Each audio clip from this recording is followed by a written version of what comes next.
बिस्मिल्लाहिर्रहमानिर्रहीम। अस्सलामु अलैकुम। आज हम एक मीन यानी एक पॉपुलेशन मीन की टेस्टिंग के रिलेटेड क्वेश्चन सॉल्व करेंगे। तो सबसे पहले उसका जर्नल प्रोसीजर यहाँ पे दिया हुआ है इस स्लाइड में। तो हेडिंग है testing hypothesis about mean of a normal population when sigma is known. जब हम एक पॉपुलेशन मीन की टेस्टिंग करते हैं तो उस वक़्त हमारे पास तीन केस होती हैं। फर्स्ट केस है व्हेन पॉपुलेशन वेरिएंस और population standard deviation is known. Second condition when population variance और standard deviation unknown but sample size is large.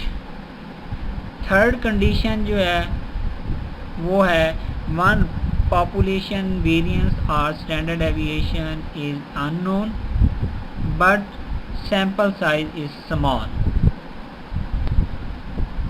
इसलिए न्यूमेरिकल क्वेश्चन सॉल्व करते हुए जब आप लोग सबसे पहले स्टेटमेंट को पढ़ेंगे तो उसमें सबसे पहले आपने इन तीन कंडीशन को देखना है कि पॉपुलेशन वेरिएंस नोन है या पॉपुलेशन वेरिएंस अननोन है। अगर अननोन है तो फिर इसके साथ हम सैम्पल साइज को भी देखेंगे कि वो लार्ज है या स्मॉल है। तो हमारे पास यहाँ पे जो प्रोसीजर जनरल दिया हुआ है या इसके रिलेटेड हम जो क्वेश्चन सॉल्व करेंगे वो है testing hypothesis about mean of a normal population when sigma is known. Sigma mean के पॉपुलेशन स्टैंडर्ड डेविएशन या यहाँ पे सिग्मा स्क्वायर भी आप कह सकते हैं कि व्हेन पॉपुलेशन वेरिएंस और population standard deviation is known. तो नोन की सूरत में हमारे पास जो टेस्ट स्टैटिस्टिक का एक स्टेप आएगा उसमें आप लोगों के पास जो टेस्ट अप्लाई होगा वो जी टेस्ट होगा। अब हम जनरल प्रोसीजर को डिस्कस करते हैं। सबसे पहला स्टेप जो होता है वो है null hypothesis and alternative hypothesis. Null hypothesis में आपके पास एच नॉट जो होगा वो है ए बी एंड सी, तीन तरह के नल हाइपोथेसिस होंगे और इसी तरह तीन तरह के अल्टरनेटिव हाइपोथेसिस होंगे। ये ऑल पॉसिबिलिटीज़ हैं। क्वेश्चन में आपके पास इन तीन में से कोई एक हाइपोथेसिस होगा। सबसे पहले है H naught mu is equal to mu naught. Mu naught के आपके पास कोई पॉपुलेशन पैरामीटर जो मीन दिया हुआ है उसकी कोई वैल्यू होगी और इसके जो पैरेलल अल्टरनेटिव हाइपोथेसिस है वो है mu naught equal to mu naught. अब यहाँ पे आप नोट कर लें कि इसके लिए हम टू टेल टेस्ट अप्लाई करेंगे। अगर ये हाइपोथेसिस क्वेश्चन के अंदर नहीं है तो बी जो हाइपोथेसिस है वो होगा और बी हाइपोथेसिस क्या है mu less than or equal to mu naught और इसके अल्टरनेटिव है mu greater than mu naught. यहाँ पे भी आप आगे नोट कर लेंगे इसमें हम वन टेल टेस्ट अप्लाई करेंगे। अगर A and B hypothesis question के अंदर नहीं है तो फिर सी हाइपोथेसिस होगा और सी हाइपोथेसिस क्या है नल हाइपोथेसिस है mu greater than or equal to mu naught and alternative hypothesis जो है इसके पैरेलल वो है mu less than mu naught. और इसके आगे भी आप लोग लिख लें कि इस तरह के हाइपोथेसिस में भी हम वन टेल टेस्ट अप्लाई करेंगे। यानी ए केस की सूरत में हम टू टेल टेस्ट अप्लाई करेंगे, बी एंड सी के केस में हम वन टेल्ड टेस्ट अप्लाई करेंगे। सेकंड स्टेप में आप लोगों ने लेवल ऑफ सिग्निफिकेंस, बहुत सारे क्वेश्चन में लेवल ऑफ सिग्निफिकेंस दिया हुआ होगा। अगर नहीं दिया हुआ तो हम 1%, 5% या 10% में से कोई एक चीज़ सिलेक्ट कर लेते हैं। इसके बाद जो थर्ड स्टेप है वो है टेस्ट स्टैटिस्टिक। जो सबसे पहले मैंने आप लोगों को बताया था कि क्वेश्चन को रीड करते हुए 3 कंडीशन जो शुरू में मैंने बताई थी कि उनको आप लोगों ने चेक करना है। उन 3 कंडीशन का ताल्लुक टेस्ट स्टैटिस्टिक के साथ है। उसमें फर्स्ट कंडीशन थी कि व्हेन पॉपुलेशन वेरिएंस और स्टैंडर्ड डेविएशन इज़ नोन। तो यहाँ पे हम जनरल प्रोसीजर भी व्हेन पॉपुलेशन वेरिएंस और स्टैंडर्ड डेविएशन इज़ नोन वाला कर रहे हैं, तो इसलिए इस केस में आपके पास जो टेस्ट अप्लाई होगा वो जी टेस्ट अप्लाई होगा। इसके बाद जो क्लास में मैंने आप लोगों को 4th स्टेप लिखवाया था वो था कंप्यूटेशन। कंप्यूटेशन में क्या है कि एक्स बार की वैल्यू भी आप लोगों ने क्वेश्चन से देख लेनी है, म्यू नॉट की भी वैल्यू अवेलेबल होगी, सिग्मा की भी वैल्यू होगी और एन की भी वैल्यू क्वेश्चन के अंदर होगी। उन वैल्यूज़ को आप लोगों ने ये जी फार्मूले में पुट करनी है और इसके मुताबिक आपके पास फाइनली रिज़ल्ट आ जाएगा। इसके बाद होगा 5th स्टेप और 5th स्टेप का नाम आप रखेंगे कि क्रिटिकल रीजन। तो इसमें भी जैसे नल हाइपोथेसिस 3 तरह के हैं, तो क्रिटिकल रीजन भी आप लोगों के पास 3 तरह के होंगे। अगर आपके पास नल हाइपोथेसिस और अल्टरनेटिव हाइपोथेसिस ए के जो पार्ट है, फर्स्ट पॉइंट में जो ए केस है कि mu is equal to mu naught, alternative hypothesis mu equal to not mu naught, और इसको हमने कहा था कि ये 2 टेल्ड टेस्ट है। तो इस तरह के हाइपोथेसिस के पैरेलल जो आपका क्रिटिकल रीजन बनेगा वो आप लोग इस तरह लिखें, reject H not if Z calculated value और उसका मॉड, यानी Z mod value of Z calculated greater than or equal to Z tabulated value. यानी अगर आपके पास कैलकुलेटेड वैल्यू टेबल वैल्यू से ग्रेटर होगी तो आपके पास हाइपोथेसिस रिजेक्ट हो जाएगा। और अगर आपके पास null and alternative hypothesis B part वाला है तो आपके पास क्रिटिकल रीजन बनेगा reject H not if Z calculated value greater than Z tabulated value. और अगर सी केस है नल एंड अल्टरनेटिव हाइपोथेसिस वाला, तो उसके पैरेलल जो आपके पास क्रिटिकल रीजन है वो होगा reject H not if Z calculated value less than minus Z tabulated value. यहाँ आप लोगों ने -7 लेना है सी वाले केस में। और 6th स्टेप जो होगा वो आपके पास कंक्लूजन होगा। वो आप लोगों ने जो ऊपर क्रिटिकल रीजन वाले पार्ट में आप लोगों ने देखा होगा कि वो रिजेक्ट है या एक्सेप्ट है, उसके मुताबिक आप लोगों ने कंक्लूजन लिख लेना है कि H N R is rejected और एक्सेप्टेड। इस स्लाइड पर एक टेबल दिया हुआ है। प्रीवियस स्लाइड में हमने 5th स्टेप पर क्रिटिकल रीजन को डिस्कस किया था और उसमें हमने एक टेबुलेटेड वैल्यू का जिक्र किया था और वो टेबुलेटेड वैल्यू इस टेबल से लिखी जाएगी। और उस प्रीवियस स्लाइड में हमारे पास 2nd स्टेप था लेवल ऑफ सिग्निफिकेंस। तो अगर आपके पास लेवल ऑफ सिग्निफिकेंस 10% है तो अल्फ़ा 0.10 होगा, और अगर लेवल ऑफ सिग्निफिकेंस 5% है तो अल्फ़ा 0.05 होगा, और अगर लेवल ऑफ सिग्निफिकेंस 1% है तो अल्फ़ा 0.01 होगा। और उस प्रीवियस स्लाइड के जो फर्स्ट स्टेप था उसमें नल एंड अल्टरनेटिव हाइपोथेसिस के 3 ऑप्शन थे A, B and C. A case के सामने मैंने आप लोगों को लिखवाया था 2 टेल टेस्ट। तो ये 2nd कॉलम में आपने 2 टेल अगर क्वेश्चन के अंदर है तो इसके मुताबिक वैल्यूज लिखनी है, और अगर बी एंड सी वाला केस है जिसके सामने मैंने 1 टेल टेस्ट लिखवाया था, तो उस तरह के क्वेश्चन में जब आप लोगों ने टेबल की वैल्यू 1%, 5% एंड 10% की क्रॉसपॉन्डिंग टेबल की वैल्यू देखनी है तो वो 1 टेल टेस्ट वाले कॉलम में से देकर आप लोगों ने लिखनी है।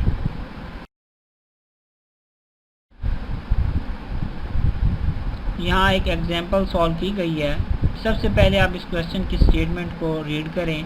A random sample of size 25 values gives x bar 83, can this sample be regarded as drawn from a normal population with mean mu and sigma 7? यानी इस क्वेश्चन का मीनिंग ये है कि एक रैंडम सैंपल है और उसका जो साइज़ है 25, यानी 25 वैल्यूज़ का एक सैंपल है, और उन 25 वैल्यूज़ का जो सैंपल है उसका जो मीन है वो 83 है। आगे कि can this sample be recorded, कि क्या ये सैंपल एक ऐसी पॉपुलेशन से लिया गया है जिसका मीन 80 है और स्टैंडर्ड डेविएशन 7 है। इसके बाद आप लोगों ने क्वेश्चन में ये देखना है कि पॉपुलेशन वेरिएंस या स्टैंडर्ड डेविएशन नोन है या अननोन है। तो इस क्वेश्चन की लास्ट में सिग्मा दिया हुआ है 7, और सिग्मा आपको पता है कि वो पॉपुलेशन के लिए एक्सप्रेशन यूज़ होती है, यानी पॉपुलेशन स्टैंडर्ड डेविएशन नोन है। तो इस तरह आप लोगों को ये फ़ौरन पता चल जाएगा कि इस क्वेश्चन के अंदर जो टेस्ट स्टैटिस्टिक है वो जी टेस्ट अप्लाई होगा। अब हम इस क्वेश्चन में सबसे जो पहला स्टेप है नल हाइपोथेसिस का और अल्टरनेटिव हाइपोथेसिस का, वो हम डिसाइड करते हैं कि नल हाइपोथेसिस क्या है और अल्टरनेटिव हाइपोथेसिस क्या है।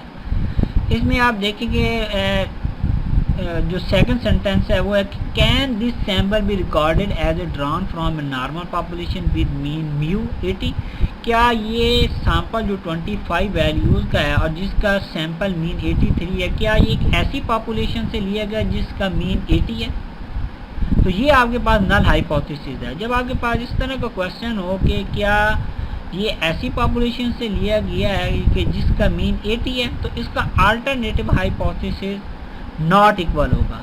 अगर यहाँ पे होता कि म्यू, क्या ये सैंपल ऐसी पॉपुलेशन से लिया गया है जिसका mean greater than or equal to 80 है, तो फिर अल्टरनेटिव हाइपोथेसिस आपके पास लेस देन आता। तो यहाँ पे चूँकि नल हाइपोथेसिस इक्वल है 80 है, तो इसलिए अल्टरनेटिव हाइपोथेसिस नॉट इक्वल आएगा। और नॉट इक्वल की सूरत में मैंने आपको प्रीवियस स्लाइड में भी बताया था कि अगर अल्टरनेटिव हाइपोथेसिस में नॉट इक्वल आए तो टू टेल टेस्ट हम अप्लाई करते हैं। तो यहाँ पे भी ब्रैकेट में टू टेल टेस्ट लिखा हुआ है। इसके बाद है सेकंड स्टेप, वो है लेवल ऑफ सिग्निफिकेंस। क्वेश्चन के अंदर लेवल ऑफ सिग्निफिकेंस नहीं दिया हुआ, तो जो बुक मैंने आप लोगों को लगवाई हुई है उसमें अगर लेवल ऑफ सिग्निफिकेंस नहीं दिया हुआ तो वो 0.05 लेता है। तो अगर कोई स्टूडेंट 0.01 या 0.1 भी लेता है तो उससे भी सॉल्व करेगा, तो मे भी उससे फाइनल कंक्लूजन चेंज हो जाए तो वो भी क्वेश्चन ठीक होगा। इसके बाद तीसरा स्टेप है टेस्ट स्टैटिस्टिक, जो हमने शुरू में डिसाइड कर लिया था कि इसमें पॉपुलेशन स्टैंडर्ड डेविएशन नोन है, तो इसलिए हम जी टेस्ट अप्लाई करेंगे। तो जी टेस्ट का फार्मूला है Z is equal to X bar minus mu not divided by sigma over N under root. और इसके बाद आपके पास फोर्थ स्टेप जो होगा वो होगा कंप्यूटेशन का। कंप्यूटेशन में आप लोगों ने लिखना है N is equal to 25, X bar लिखना है 83, ये क्वेश्चन के अंदर है, म्यू देना है 80, ये भी क्वेश्चन के अंदर है, सिग्मा 7 ये भी क्वेश्चन के अंदर है। अब इन तमाम वैल्यूज़ को आप लोगों ने जी में पुट करना है और फाइनली जो आंसर है वो 2.14 आ जाना है। इसमें यहाँ पे जो स्टेप है वो फिफ्थ लिखा है, मैंने ये फिफ्थ स्टेप आप लोगों को फोर्थ स्टेप लिखवाया, तो अगर आप फोर्थ स्टेप लिख लें तो ज़्यादा बेहतर है। अगर कोई स्टूडेंट फिफ्थ स्टेप भी इसको लिखेगा तो वो भी ठीक है। इसके बाद आप लोगों ने फिफ्थ स्टेप है जो यहाँ पे फोर्थ स्टेप है वो है क्रिटिकल रीजन, और इसमें आप लोगों ने स्टेटमेंट लिखनी है reject H not if Z mod value. ये मॉड जो वैल्यू है ये इस वजह से है कि आपके पास टू टेल टेस्ट है, greater than or equal to Z tabulated value. तो 5% पे अगर आप टू टेल में अगर आप वैल्यू देखेंगे, टेबल जो प्रीवियस दिया हुआ है तो उसमें 1.96 है, तो इसलिए आपके पास यहाँ 1.96 दिया हुआ है।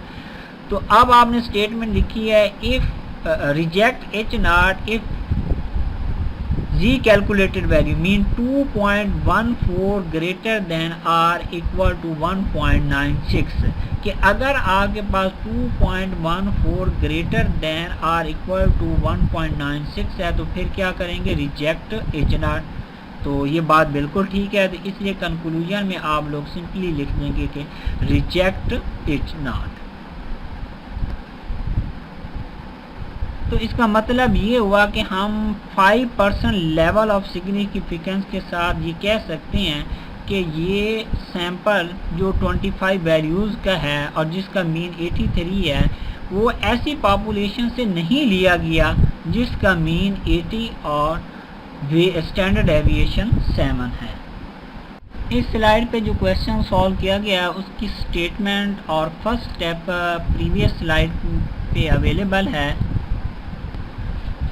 और वो स्टेटमेंट इस तरह है, test the hypothesis that the mean of a normal population with known variance 70 is 31 if a sample of size 3 gives x बार।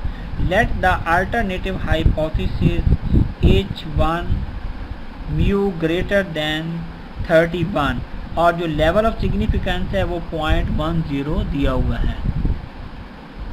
तो इस क्वेश्चन को भी रीड करते हुए सबसे पहले आप देखेंगे कि पॉपुलेशन वेरिएंस और स्टैंडर्ड डेविएशन नोन है या नो अननोन है। तो फर्स्ट सेंटेंस जो है, test the hypothesis that the mean of a normal population with known variance 73 is 31। तो इसका मतलब है कि आपके पास एक पॉपुलेशन जिसका वेरिएंस 31 है और उसका वेरिएंस 70 है और मीन 31 है, तो इट मीन कि आपके पास वेरिएंस नोन है, तो आपके पास जो टेस्ट अप्लाई होगा वो जी टेस्ट अप्लाई होगा। इसके बाद हमारा जो प्रॉपर प्रोसीजर है उसमें फर्स्ट स्टेप है null hypothesis and alternative hypothesis. तो यहाँ पे अल्टरनेटिव हाइपोथेसिस क्लियरली दिया हुआ है म्यू ग्रेटर देन 31। तो नल हाइपोथेसिस का अल्टरनेटिव हाइपोथेसिस होता है और अल्टरनेटिव हाइपोथेसिस का जो अल्टरनेटिव होता है वो नल हाइपोथेसिस होता है। तो चूँकि म्यू ग्रेटर देन 31 है तो नल हाइपोथेसिस आप इक्वल भी लिख सकते हैं, लेस देन आर इक्वल भी लिख सकते हैं। दोनों सूरतों में आप लोगों का नल हाइपोथेसिस ठीक होगा।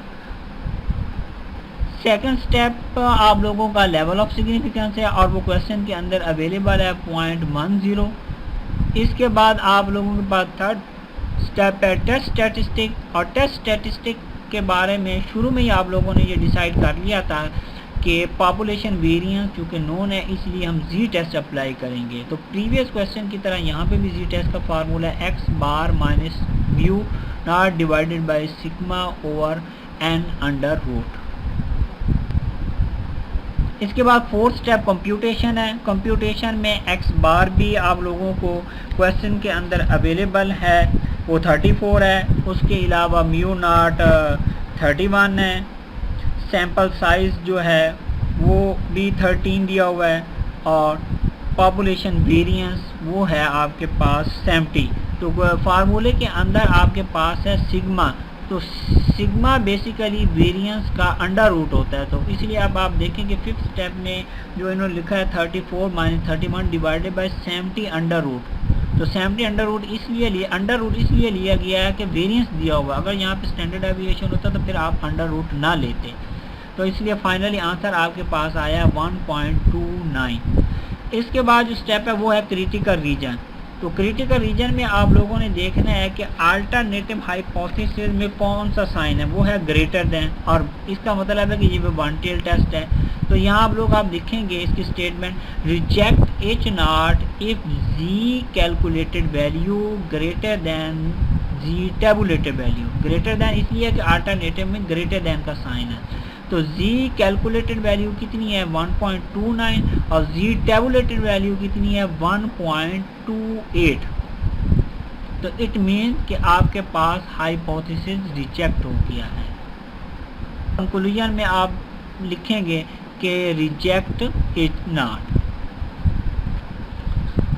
तो यहाँ डिटेल के साथ इस क्वेश्चन में कंक्लूजन दिया भी है, since our calculated value falls in the critical region so we reject our null hypothesis. Simply हमने जो ऊपर स्टेटमेंट लिखी भी थी कि reject H not if 1.29 greater than 1.28, तो वो ठीक है, तो रिजेक्ट हो जाएगा। और इस रिजेक्ट का मतलब क्या है वो नीचे लास्ट 2 लाइन में लिखा हुआ है, we may conclude that there is evidence at 10% level that the sample does not come from the given population.